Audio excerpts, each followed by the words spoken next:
2019년 2월 13일 이진원의 체크포인트 지금부터 시작을 하겠습니다. 네, 오늘은 5.18 갈등 종지불안 없는 것인가 하는 주제로 좀 살펴보려고 합니다. 해를 거듭하면 거듭할수록 이 5.18 민주화운동과 관련된 갈등은 심화가 되고 있는 상황이에요. 특별히 정치권에서 이 갈등이 더 심화가 항상 되고 있는데요. 이 정치인들이 이 부분을 이용하기 때문인 것 같거든요. 이 부분을 이용을 해서 5.18 민주화운동이라는 하나의 그 사건을 통해서 자신의 입지를 좀 강화하고 고취하려는 그런 부분이 있다 보니까 그런 것 같아요. 예를 들자면은 자유한국당의 의원 같은 경우에는 이 5.18을 폭동으로 규정해야 된다는 그런 이야기를 또 하고 나왔어요. 그러다 보니까 이 갈등이 또 심화되는 부분도 있거든요. 또 뿐만 아니라 진보 진영 같은 경우에는 이 5.18 광주 민주화 운동을 너무나도 좀 집착하는 모습을 또 보이고 있는 것도 사실이에요. 이런 부분에 있어서 계속해서 갈등이 심화가 되고 있는데 이 갈등의 종지부를 찍어야 우리가 미래를 향해 갈 수 있지 않겠습니까? 그래서 오늘 이진원의 체크포인트에서는 이 5.18 민주화 운동과 관련된 갈등 종지부를 어떻게 좀 하면 찍을 수 있을까 하는 생각을 한번 같이 해보려고 합니다. 네, 첫 번째로 이 문제를 해결하기 위해서는요, 그 1980년대 당시의 민주화 운동의 시대상을 좀 명확히 직시하면은 그 해결점이 보일 거라고 저는 생각을 해요. 어떤 부분에서 그러냐면요, 이 민주화 운동을 잘 살펴보면은요, 현재 우파 진영에서 활동하고 있는 일부 정치인 중에서도 같이 맥을 함께 했던 사람들이 있었고, 또 좌파 진영에도 그 당시 맥을 같이 했던 사람들이 또 일부 있습니다. 이 모든 사람들이 어쨌든 군종 종식이라는 그 하나의 목표를 가지고 이 정치 활동을 했던 거거든요. 민주화 운동을 했던 거죠.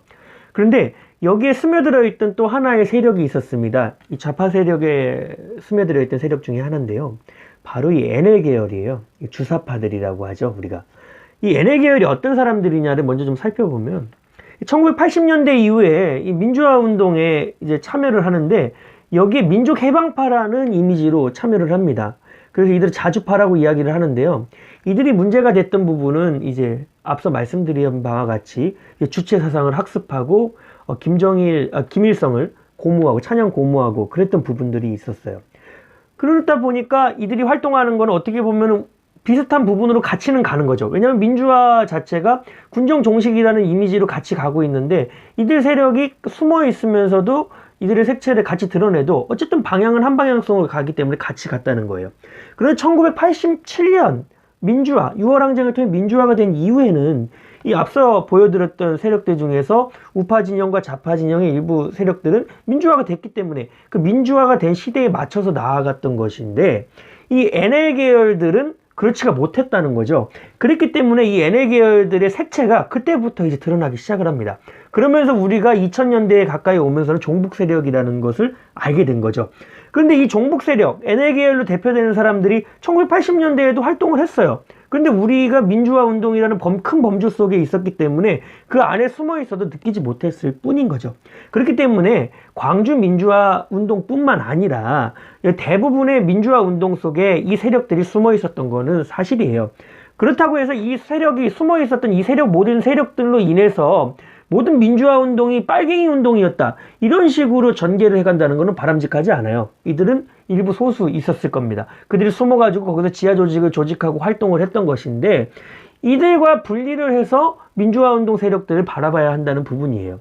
그러다 보니까 광주 민주화 운동 같은 경우에도 북한군의 지령이 있었을 수 있습니다. 왜 그러냐면 이들 지금 우리가 이야기하고 있는 이 NL 계열 같은 경우에는 그들이 지령을 받아서 활동했다는 부분도 일부 법적 근거를 통해서 나타난 부분이 있단 말이죠. 그들이 활동하는 거에 있어서는 그런 북한의 지령을 받아서 북한이 원하는, 김일성 정권이 원하는 그런 행동을 했을 거예요. 하지만 광주 민주화 운동 자체가 완전히 무슨 북한의 지령을 받아서 한 활동이다, 이렇게 몰아간다는 거는 정당성이 없다는 부분이죠. 그렇기 때문에 이 부분을 좀 명확히 직시하고 넘어가자. 이 부분만 직시하고 넘어가더라도 어느 정도 해결되지 않습니까? 아, 민주화 운동이 한창 진행되던 시절에 이 NL 계열이라는 이런 조직들이 숨어 있었기 때문에 그들은 지하 조직을 만들어서 북한을 찬양 고무하는 활동을 했을 수 있다. 하지만 이들이 모든 활동에 다 리더가 돼서 이끌고 간 것은 아니다 하는 부분만 정확하게 짚고 넘어간다면 해결될 부분 아닙니까? 그래서 이제는 좀 객관적으로 바라보려고 노력을 하면서 이 부분에 좀 종지부를 찍어가야 된다고 생각하는 게 저의 생각입니다. 두 번째는요, 이 민주화 운동이 지금 최근 활동하고 있는 좌파들의 전리품이 되어서는 안 된다는 생각을 많이 하고 있어요. 이 광주 민주화 운동도 마찬가지고 여러 민주화 운동이 마찬가지지만요, 이 민주화 운동의 그 정신을 계승해왔다는 사람들이 이석기 석방 집회나 강성노조 활동에 참여를 하고 있어요.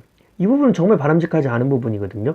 왜냐하면 1987년까지 이 민주화 운동을 통해서 우리가 가져왔던 그런 것들은 직선제 개헌이라든지 사회 정의를 실현하는 그런 부분이었어요.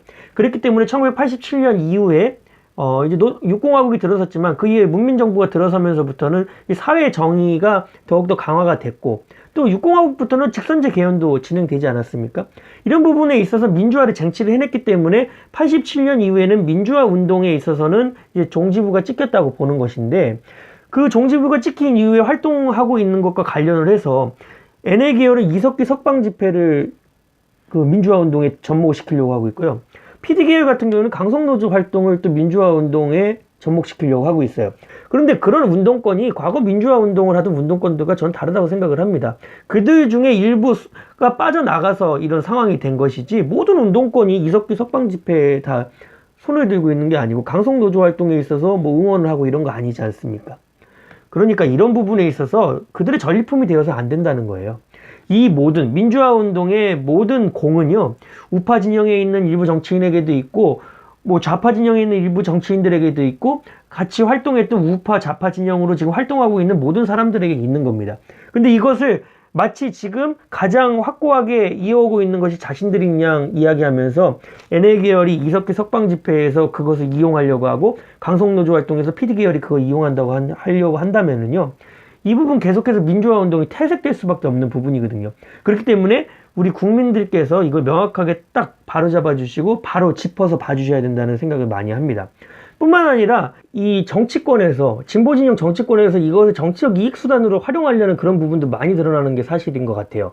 그래서 저는 그걸 좀 비판을 하고 싶은데, 이 5.18 광주 민주화 운동이라든지 이런 민주화 운동들 있지 않습니까? 이런 민주화 운동들이 진행되어 온 것이 그들의 정치 생명을 연장시켜주기 위함은 아니지 않았습니까? 그런데 뭐 위기가 온다거나 그러면요, 결속수단으로 자꾸 이것을 좀 긁어내는 부분이죠. 광주 민주화 운동 같은 부분을 이렇게 좀 더 자꾸 표면상으로 수면 위로 드러나게 해가지고 갈등을 조장해서 자신들의 그런 정치 세력을 공고화하려는 그런 것을 이용을 하고 있다는 것이 큰 문제입니다.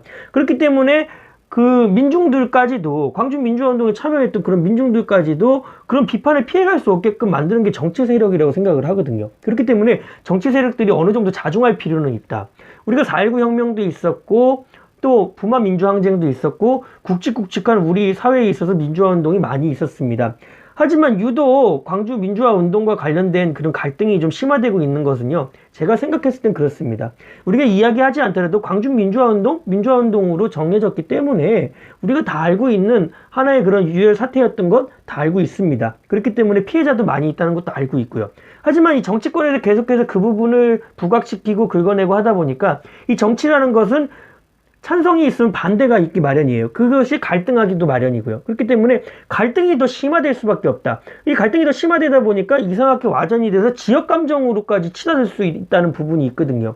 그렇기 때문에 이 진보 진영 정치인들, 이것을 이용해서 자기의 그 정치적인 그런 색깔을 펴려는 그런 부분은 과감하게 버려야 된다고 저는 생각합니다. 거기에서 시작되는 게 이 갈등을 어느 정도 잠재우는 그런 방법이라고 저는 생각을 합니다. 결국엔 정리를 다시 해보자면은요, 이 광주 민주화 운동 같은 경우에 이 김영삼 정부 당시에 5.18 특별법이 제정이 돼서 97년에는 민주화 운동으로 법정 기념일까지 제정이 된 상태입니다. 이제 명실상부하게 민주화 운동이라는 것에 대해서는 법안으로 확고히 되어 있는 상태예요. 하지만 앞서 말씀드린 대로 이 일부 진보 진영, 좌파 정치인들이 이것을 이용하고 악용하려고 계속 한다면 계속해서 이 갈등은 심화될 수밖에 없는 부분이거든요. 그렇기 때문에 이 부분에 있어서는 좀 주의를 해야 된다고 생각을 합니다. 그런 부분에서 한 가지 더 이렇게 보여드리자면 이렇잖아요. 이순자 여사가 회고록을 냈다고 해요, 최근에. 근데 남편이 민주주의의 아버지라고 이야기를 했다고 하죠. 근데 거기에 동조하는 사람이 많이 있습니까? 극히 일부 전두환 전 대통령을 추종하는 세력은 있을 수 있어요. 그렇지만 그렇지 않은 사람들은 다 알고 있습니다. 어떻게 당신이 민주주의의 아버지라 이야기를 할 수 있겠느냐 하는 부분이 있단 말이죠. 그리고 노태우 전 대통령 그 사면 복권에 합의하던 것만 봐도 그래요. 이게 어떤 부분에 있어서 저는 그 이미지를 갖는다고 볼 수 있냐면, 이제 김영삼 전 대통령이 그 퇴임을 앞두고 김대중 당선자에게 이야기를 한 거예요. 이 부분 사면을 하려고 그러는데 어떻게 생각하느냐 했을 때, 당시 어떻게 보면은 5.18 같은 경우에는 김대중 내란 음모 사건에 대한 문제점, 그 문제점에 대해서 항거한 부분 아니겠습니까? 그 중심에 있었던 김대중 전 대통령 같은 경우에도 동서 진영의 갈등의 위기를 봉합하기 위해서 이들을 특별 사면하는 게 좋다고 생각한다면서 김영삼 대통령의 뜻에 동조를 했거든요. 이런 부분으로만 봤을 때도 이 동서 간의 갈등 화합을 위해서 어느 정도 봉합이 되어가고 있는 부분이에요. 이 봉합되어 가고 있었던 부분을 저는 요즘에 와서는 이 정치인들이 자기 정파의 이익을 위해 활용한다거나 그런 부분에 있어서 계속 자꾸 자기의 목소리들을 내다 보니까 이 부분이 봉합됐던 게 다시 틀어지고 있다고 보여지는 부분이거든요. 그렇기 때문에 이런 부분은 우리가 과감하게 이제 좀 역사의 한 편에 내려놓고 이제 역사의 한 장면으로 기억하고 있으면서 이런 일이 나지 않도록 하자 하는 그런 부분에 있어서 좀 집중을 했으면 좋겠다는 생각입니다. 네, 이야기를 마치면서 마지막으로 작품 하나 소개하려고 합니다. 당시 광주의 참상을 그려냈던 작품이라고 들었어요. 이 윤영근 작가의 작품인데, 지난번에 그 국립서울미술관에서 한번 제가 봤거든요. 이 작품을 봤는데, 이 작품을 보면서 느낀 건 그거였습니다. 그래, 그 당시 참상이 참 아프고 쓰라린 역사다. 왜냐면 이 기둥이 쓰러져 가는 것이 꼭 사람이 쓰러져 가는 느낌이에요. 그리고 이 흐르고 있는 이런 물감의 이런 채색들은 마치 피를 흘리는 그런 모습 같기도 해요. 이런 것처럼 아픔의 역사입니다. 광주 민주화운동 같은 경우에도 아픔의 역사고, 우리가 지나왔던 민주화운동의 역사들 많이 아픈 역사입니다. 그런데 일부 정치인들이 그것을 이용하려고 하고 자신에게 맞게 짜맞추려고 하고, 이러다 보니까 계속해서 갈등이 생기는 부분이거든요. 그렇기 때문에 어쨌든 간에 모든 여론을 형성해 가는 것은 국민이기도 하지만 그 위에서 형성해 가고 있는 것은 정치인이기도 합니다. 그렇기 때문에 이 정치인들이 더 이상은 이런 부분을 이용하려고 하는 것이 아니라 역사의 한편에서 시간이 흐르면서 평가를 받을 수 있도록 놔뒀으면 좋겠다 하는 게 저의 생각입니다. 그렇게 놔두고 갈 때 이 문제가 해결될 수 있다고 생각을 합니다. 예전에 대학을 다닐 때 이런 이야기를 들은 적이 있었어요. 도가도 비상도라고 노자가 한 말 중에 한 구절인데, 도를 계속해서 도라고 얘기하면 도가 아니라고 하더라고요. 해석이 많습니다. 근데 저는 제 나름대로의 해석을 해봤습니다. 무엇이냐면, 계속해서 하나의 이런 사건에 대해서 계속해서 이야기를 하고 하다 보면은요, 피로감이 느껴져요. 그 피로감이 느껴지다 보면은요, 생각의 판단이 이상하게 변질될 수 있습니다. 그러다 보니까 계속해서 이것을 가지고 갈등을 하는 거예요. 분명히 민주화운동을 통해서 유혈사태가 나고 피를 흘렸던 것도 맞는데, 이것을 계속해서 정치 집단이 이용하려고 하고 이러다 보니까 이 부분이 계속해서 찬성과 반대처럼 이 두 양 진영에서 갈등이 심화되게 되는 그런 분위기를 나타내게 되고, 사람들로 하여금, 바라보고 있는 국민들로 하여금도 이게 무엇이 옳은 것인지 혼돈을 할 수 있도록 만드는 부분이 있다는 거죠. 그렇기 때문에 이 부분 우리가 역사의 이제 뒤안길에 맡겨놓고 갈 때 분명히 좋은 방향성이 생기고 좋은 평가, 재평가가 될 수 있다고 저는 생각을 합니다. 2019년 2월 13일 이진원의 체크포인트, 오늘은 5.18 갈등 종지불안 없는 것인가 하는 주제로 살펴봤습니다. 감사합니다.